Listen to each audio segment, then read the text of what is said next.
Hey, welcome back. This is step 3 in the 10 steps of the number 1 trusted first-time home buyer system in the United States. And number 3 is credit scores. It's the necessary evil for you to get a stable financial future. And there is a ton of information about credit scores out there. And actually, there's more misinformation that you're going to find. So let's find out what's really going on with that 4-letter F word. No, not that one. We're talking about FICO. Step 3 has the best credit score information for when you're looking to buy a home. Let's get to it. How to Buy a Home educates, protects, and connects first-time home buyers to qualified vetted realtors in their area. Whether you're looking for DIY information or step-by-step guidance, How to Buy a Home is the number 1 resource for first-time home buyers. What's up, my How to Buy a Homies? David Sidoni here, and this is step 3 in the How to Buy a Home educational series. Time to talk about credit scores. Now, in the podcast library, you're going to see there are 9 full educational episodes dedicated to just this one topic of credit scores. So you know this is an important one, because the better your score, the more options that you have to get a better mortgage interest rate on your loan and to get a better selection of the types of loan products that could save you money, or a better credit score actually helps you to even just qualify for a loan in the first place. So today, I'm going to hit 16 different credit score tips, but there are even more in the episode guide of the podcast library in those 9 episodes, and we'll put the link in the show notes. So start here, and then you can go there for more stuff. I already told you about the big 3. That's credit score, debt, and savings. Now, there is a reason that credit score is number 1 in the big 3. If you're looking to maximize your purchasing power during your planning, you should actually work on all 3 of the big 3 simultaneously. And I'm going to sound like a broken record here, but the earlier that you start working on the big 3 all at the same time, the better your home buying experience, 2 to 3 years out. Not 2 to 3 months out, 2 to 3 years out. That is the preferable way, and you'll get the best results. And you'll notice credit score, even though you should be doing them all simultaneously, it's still step 1 in the big 3 for a reason, because everything, I say again, everything to do with your credit score takes time to accomplish. Negative changes happen in an instant, but positive changes happen slowly. So the sooner you begin, the better your results. Let's start with tip number 1. When should you start working on your credit score? I just kind of told you. Let me get into it though. When you're building your credit score, every single step, gaining positive marks or trying to reduce or eliminate negative marks, they all take time. I can't stress this enough. If you haven't already noticed, I'm stressing the hell out of this. The credit bureaus have a system. And unfortunately for us, you have to work within their system. And the system is jacked up. No argument from me. I mean, they could take 60 or 90 days or more to show you positive changes in your score. So don't freak out or get pissed off at the system. Just know that you're learning the insider tips to beat the system by working with their slow as molasses processes. You need the time on your side. The more time you've got, the earlier you start, the better. Now, in the back catalog of the credit score episodes, I interviewed credit professionals. I went out and found the best of the best. And I talked to them for hours and hours and hours. And the topic of time was the number 1 tool that they all said was what you need to fix your credit score. And in today's episode, time is number 1, but there's 16 other topics, and we'll go over a whole bunch of things. While we're doing that, here's an overall concept to keep in mind. When you start working on your credit score is far more important than what you start doing. Time.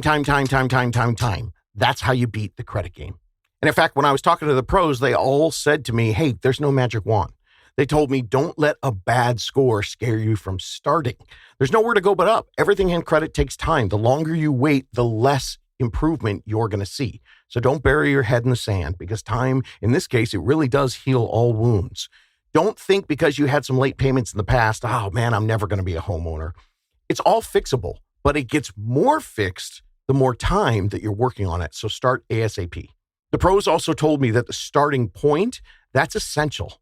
And they understand why a lot of people don't want to start. It's not fun. It's not sexy. It's not exciting. They actually had this great idea. Celebrate the mundane. You go up 10 points, 20 points. Cool. Go out, rejoice, get some ice cream.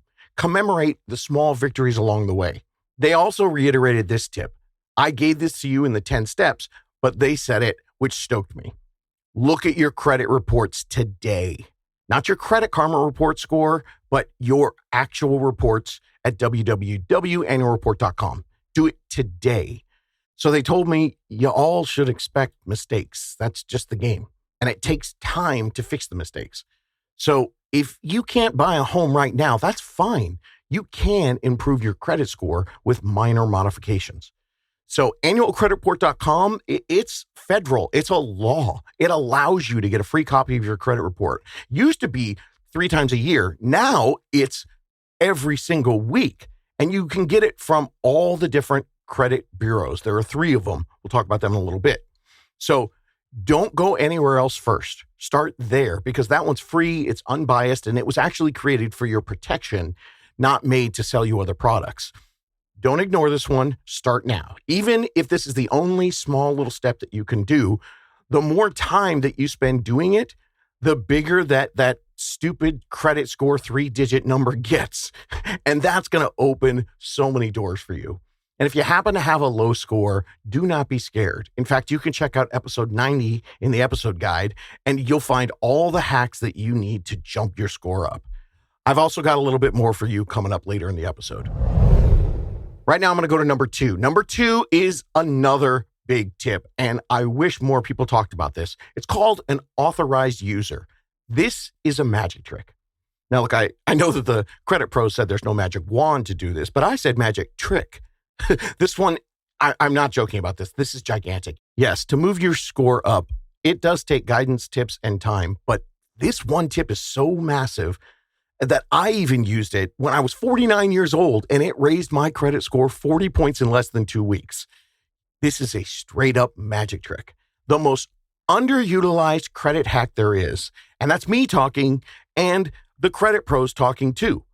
I'm going to mention this a few times today. The authorized user is a magic trick. Save that thought. We'll get back to it.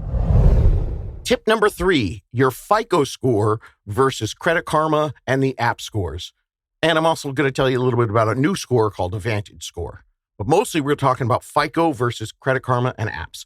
Because see, when you're planning to buy a home, whether it's next month or 2 years from now, buying a home can be frustrating. I already told you that there's going to be a lot of 4-letter words, but we're talking about the F word, FICO.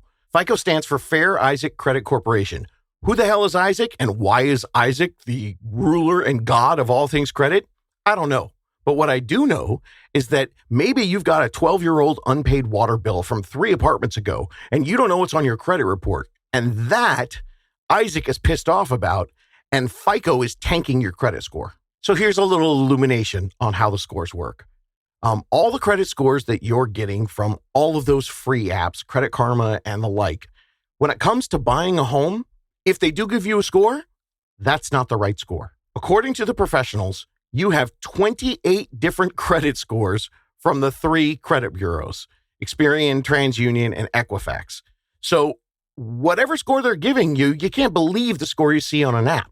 They're going to show you one of 28. And trust me, what they're doing is they're showing you a score that makes you think, oh, I got to do something. Oh, look, here's something on the app to help me fix it.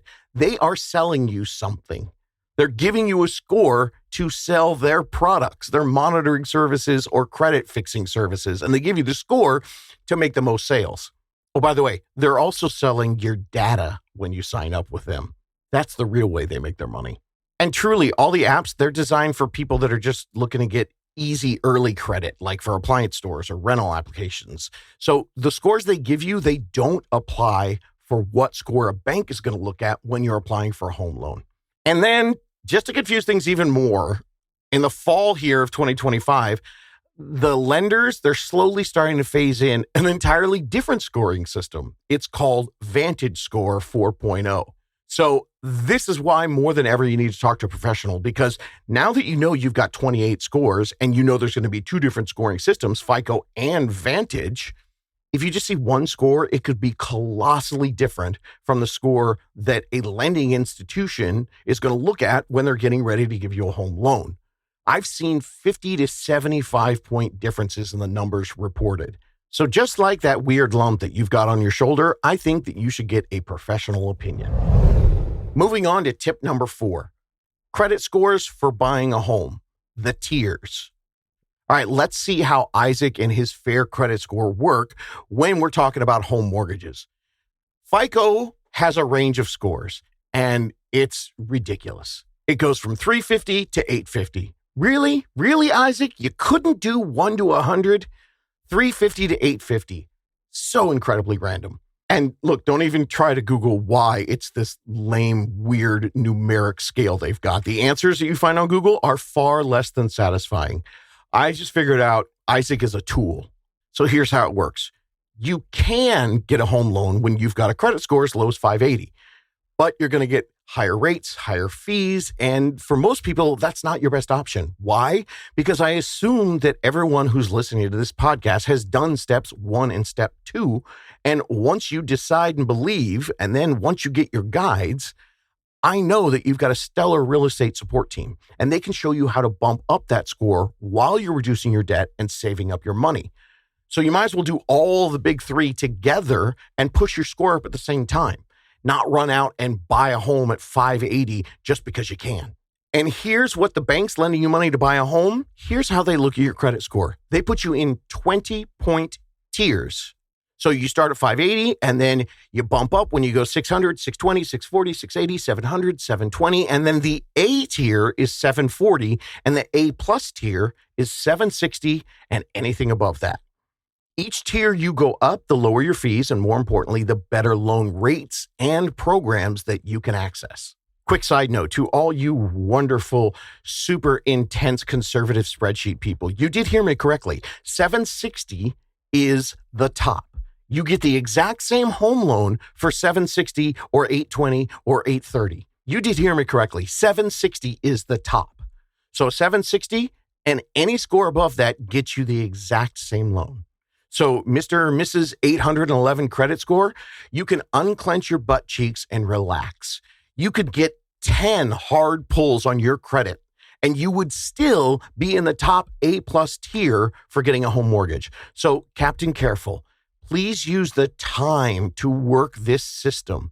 Take the education and don't believe all those myths about the hard pulls, because you may cost yourself what you really want for something that wouldn't have affected you negatively at all. You're still in the top tier. We'll discuss exactly how they determine your tier when we discuss your mid score in a little bit. And I'll also explain how it works when you've got 2 scores to deal with when you're buying a home with a partner. Up next is tip 5, the pie chart of credit. Where does this credit score come from? All right, when you Google what makes up my credit score, you're going to see 1,000 different articles and things, but just click on images and look for the pie chart. There's a pie chart that breaks down how it works out. And once you figure that out, you can focus on the tips that will best improve your weaker slices of the pie that make up your credit score. Starts with payment history. That's 35%. That's paying on time. Then you've got amount of owed or credit utilization, your usage. That's 30% of your credit score pie. Then you've got credit history or length of credit, 15%. Types of credit, sometimes called credit mix, is 10%. And then new inquiries or new credit requests, that's 10% of your pie. So if you want more information on that, go to the episode guide that's in the show notes, where we break down everything that you can do for your credit score pie chart. And notice the only thing in that pie that you can do nothing about right now is the 15% that is your credit history. Now, of course, that's unless you use the authorized user magic trick. More on that coming up soon. All right, let's give you some details on that slice of the pie about credit inquiries.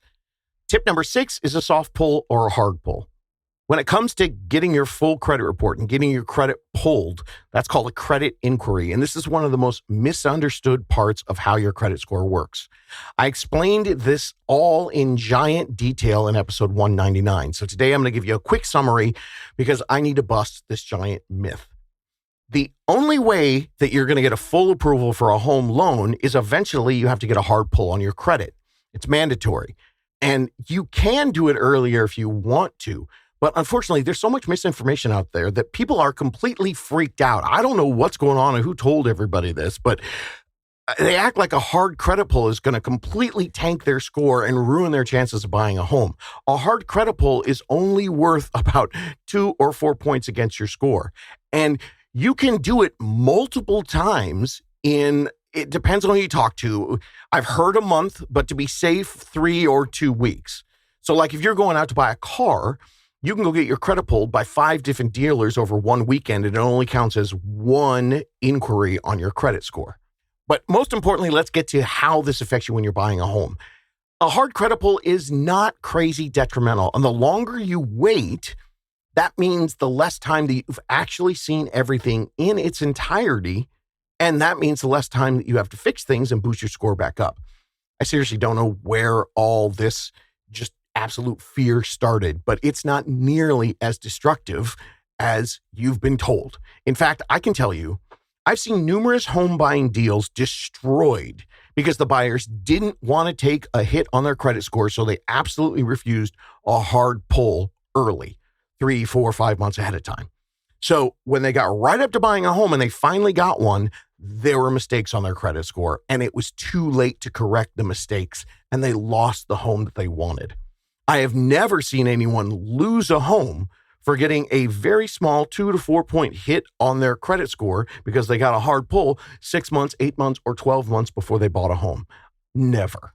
I'm on your side to help you do this right. I'm here to educate you. And I know you've been told that avoiding credit pulls is the right thing to do, but this is like focusing on pennies and totally stepping over $20 bills. The earlier that you do this, the sooner you find the mistakes on your credit score and you can correct them, and the longer the time that you're going to have to make up that pretty small 2 to 4 point hit against your credit score. This all takes time. And you know what? You might be surprised and find out when you talk to a professional, you don't need one. I can't tell you right now. I can't give a generic one-size-fits-all answer because each of you buying is different, and you all have different variables that go into the factors of what you need to do to buy a home. So some of you might just need what we call a soft pull. So ask your professional what's best for you, and you can get the full information about your credit score, and you can be protected, not to mention find all the benefits and advantages by boosting your score. The earlier you start, that means you can find more super creative and money-saving programs that you could use for your home buying purchase. This is how you explore options. And as we know, options are everything. So don't be freaked out or overprotective of your credit score and then completely ignore the professional advice that you could be getting and then become one of those tragic stories who waited too long and loses a house. Again, you want more details on this? It's episode 199. It's all there. And remember, with your credit scores, it's all about time. That's your best friend, so you can jump up those 20-point tiers and get better fees, rates, and a better loan. Tip number 7, the magic trick, the authorized user. The full information on this magic trick is in the old credit episodes in the episode guide in the show notes, and you need to hear about it. But I want to make sure that I mention this quick disclaimer on this magic trick. When it comes to the financial things that are happening where we live right now, it's kind of a jacked up and unfair world. And equality in finance is unfortunately absolutely not a thing. This magic trick, it's for those in a position of some privilege, as you have to have a family member with some decent credit to use this trick. And I totally understand that not everybody can do this. And I do want to let you know that we have seen plenty of people use all the other tips here to do extremely well in raising their credit score. My mission is to educate absolutely everybody with all the options that are out there. And I realize that for some of you, you're not able to access this magic trick. It does take a family member with a long and good credit history. And if you don't have a family member like that to lean on in this process, and you're still here listening to me right now, I have some really awesome news for you. If I had to bet on who was going to pull off buying a home, I'd actually bet on you way more to do better with all these tips and improve your credit score and become eligible to buy a home than the people who have the option to use this magic trick. Because buying a home, it takes deciding, believing, dedication, persistence, and you've already been doing that for yourself your whole life. You had to make things happen for you, and you're kicking ass. So if this isn't for you, don't worry about it, because I've seen a bajillion times over people do this without using this magic trick. And I can tell you, You got this. I believe in you. I always show everyone the best things they can do, and I want to make sure I leave nobody behind, but between you and me, I'm betting on you. Okay, for the rest of you privileged people out there, if you're lucky enough to have the option of a family that's willing to help you, with extremely little effort and no danger to them or their credit score, you can improve your credit history, that slice of your credit score pie, in a gigantic way. That credit history slice of your pie, you can add 10, 20, 30, or 40 years of credit history by simply becoming an authorized user on someone else's card. You ask a parent or family member, and you make sure you tell them this will not affect their credit score in any way. I did this with my dad, 49 years old. And yeah, I will let you know, I had to explain to him in multiple different phone calls that it would not affect his credit score. He didn't believe me. That's cool, Dad. I've just dedicated my entire life to this education and done countless hours and years of research. But, dads will be dads. So tell your family it's not going to affect their score. Old school are going to be old school, so be ready for them to think that this sounds a little sketchy. And here's a side note warning for you. There are companies out there that are selling authorized users to people that don't have family that can do it. That would be what we call in the world of business a complete and total shady shyster. Run away from that. Never pay for this or do it with a stranger. Don't get desperate. When it comes to credit scores, there are a lot of scams out there. In fact, a lot of these so-called credit specialists, their entire companies are built to prey on desperate people. So don't do this with them. If you want a credible credit specialist, I've talked to several over the years, and I know quite a few good ones. There are some in episode 349 and 164. You can also hit me up at howtobuyahome.com. Just ask David. I'll give you a few recommendations. You can check them out. So here's how the magic trick of the credit card authorization works. You want to make sure that the person has a good credit line and no lates on that card. And if you can, pick a card with a lot of available credit and lots of years of history in that card. All they have to do is just call up their company and ask for you to become an authorized user on that card. Then the credit card company, they add you to the credit card and bam, you got decades of good credit, tons of history on your credit score. Plus, you've got new available credit that's going to up your credit usage slice of the pie as well. And then what happens is the credit card company sends your card directly to the family member, which you can tell them, cut it up, throw it away. Tell them you don't ever want to use it. You don't ever want to get the card information. You just want to become a user so you can get the history and their available credit. A little tip on this one. It doesn't work with American Express, so Visa and MasterCards are best. It doesn't work with a gas card or anything like that, just Visa or MasterCard. And the older the card, the better. I did this as an experiment, and at 49, my score went up 40 points. And if you are someone who has bad credit or you don't have a lot of credit and your score, well, let's say you think your score sucks, this is great news for you because you get an even bigger jump. I've had listeners with what's called poor credit scores see their scores go up 100 plus points with this trick. It's magic. Tip number 8, understand how important your credit score is because it affects everything. Your loan rates, your loan programs, PMI, all the options. So in order to stay afloat in this new world of ridiculously high rents for millennials and Gen Zs, a lot of people out there, they can't wait the years that it would take to save up 20% for a down payment. So in order for them to create their own rent replacement strategy, a lot of people are taking a look at the lower down payment options so they can buy a home earlier and get out of those high rents. And so they can finally find an affordable way to buy a home in this market. Under 20% means that you pay PMI. It's what they call private mortgage insurance. And the thing about PMI is your credit score determines how much you pay. Yes, not only does your credit score determine the interest rate that you're going to get and what loan programs you qualify and how much you pay in your fees, but it also determines the dollar amount that you're going to pay for your PMI if you use that low down payment option. And by the way, if you're listening to this and you think that PMI is for suckers, go ahead and listen to my best friend, Math, in episode 189. That's entitled, PMI is a Privilege. And you can also check out episode 216, entitled, PMI is a Privilege and Still Not the Devil. All right, tip number 9, a rapid rescore. Now, if you're all set to buy a home, but you find a mistake on your credit score, or maybe you just paid something off and you really want that change to post with all the credit bureaus so you can get a higher score and get better options all over the place, most lenders can offer you this really cool paid option, usually just like a few $100s at most. It's what we call a rapid rescore. This means that with the right letters and the documentation, you can get your score recalibrated in under a week. So if you didn't take my advice, where I talked about time and starting your credit cleanup way, way early, or maybe you ended up getting a big chunk of money like right before you were getting ready to buy a home and you want to use that money to pay off your debt and boost your score, cool. Your professional support unicorn team can help you get a new score rapidly, a rapid rescore. And that trade-off for like a few $100, it could save you thousands or yes, tens of thousands of dollars. Or better still, maybe that's what you need to get over the hump to get your full loan approval so you can buy the dream home. Moving on to tip number 10, understanding what your mid-score is and how to use your mid-score when you're buying with a partner and you have both credit scores when you're trying to buy a home.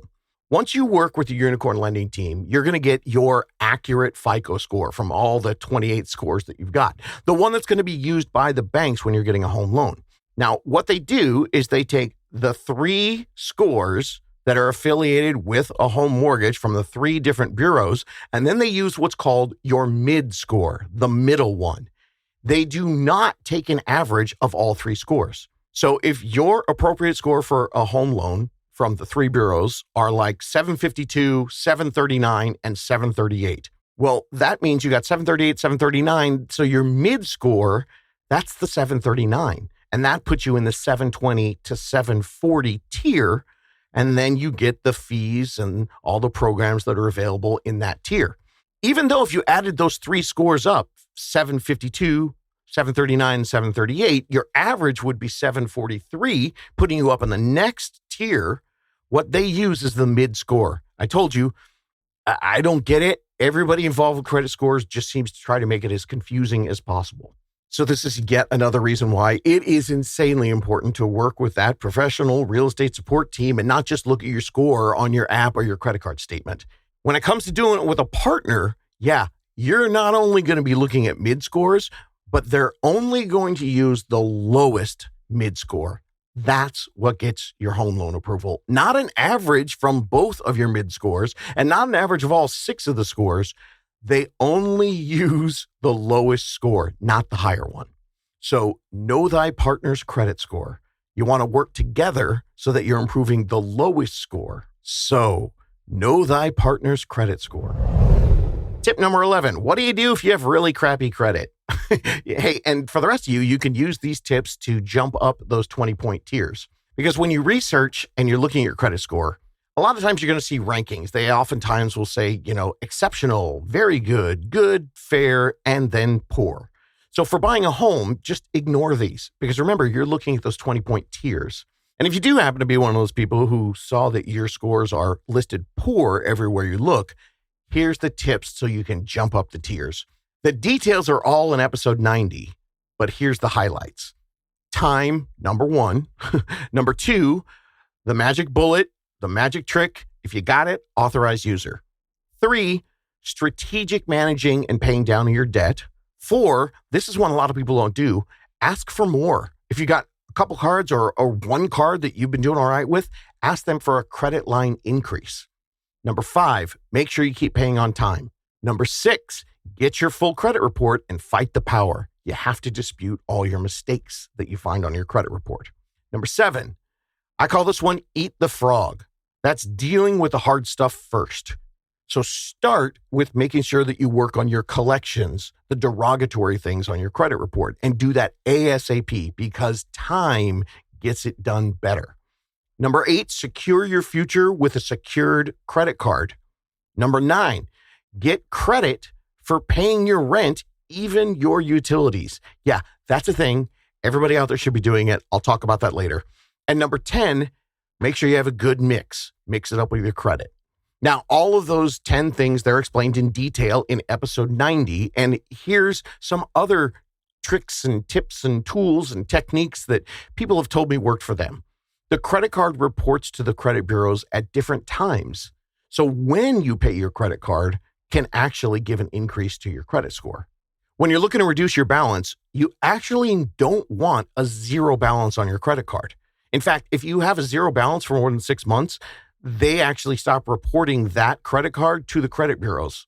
So you get no positives for having a credit card but not using it. What you're looking to do is 7%. That's the magic number, 7% of your usage. Now, if you've got it already right now maxed out, first you try to get it below 50%. The next tier in getting the more positive report is 30% usage. And then you want to try to get it down to below 7%. Now, if you're looking to increase your credit mix by getting more credit cards, there are a couple great sites out there that give you some as close to unbiased opinion as you can find. Bankrate and NerdWallet. Once you start looking for cards, make sure you don't jump at every offer that gets mailed or emailed to you. Just because someone sends you something and says, hey, you're approved, it doesn't mean that credit card is the best rate. And here's a tip. Make sure that whenever you're looking at credit cards, you check it against the Better Business Bureau, the BBB. If you don't know what the BBB is, it is not a boy band from the 90s. Google it. Next tip, I say it all the time, with your payments, automate, automate, automate. Next, I said it before, make sure you go and look at your credit report and find your mistakes. Because as I mentioned, the credit professionals said every report they've ever seen has some kind of mistake on it. Okay, tip number 12, revolving credit versus installment credit. You need to know the difference. Here's how it works. Revolving credit affects your score a whole lot more than installment credit. You need to know which is which. The lower your revolving credit usage, the higher your available revolving credit, which means the higher your credit score. It shows that you can resist temptation because revolving credit, it gives you credit that is still available to you, but you're not abusing it. So booyah, that's how you get a high score. Now, the installment credit, that comes from the loans that have an end date. It's a one-time loan amount, like a personal loan, car loan, or a student loan.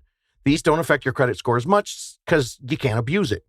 That's one reason why the myth of student loans killing your ability to get a home loan, it's been very much exaggerated. So if you don't have a lot of revolving credit and you want to grow some, here's a big tip on how you can do it. You probably have a debit card. Well, that card does nothing to pump your score, even if it's got the little MasterCard or Visa and you hit credit on the PIN pad when you're paying for something. That's not actually building your credit score. That's not revolving credit. That's just a piece of plastic working like a checkbook. Sorry, a checkbook is a rectangular piece of paper that we used to write checks on and pay for stuff. And you know what? Some people still do it in the grocery store, and I want to punch them when they're in front of me. So if you've got a few credit cards with some space on them, here's a great tip to raise your credit score. Never, never, ever, never, ever, ever use that debit card. Whenever you would use your debit card or even pay in cash, use your credit card instead. And then all you got to do is as soon as you pay, put a reminder on your phone to pay it with the cash you were going to use anyway and pay it in a couple days. I mean, look, you're out there. You're going to pay for groceries, gas, movies, dinners, or pretty much anything. And when you're doing that, if you ever use your debit card, instead pay with your credit card.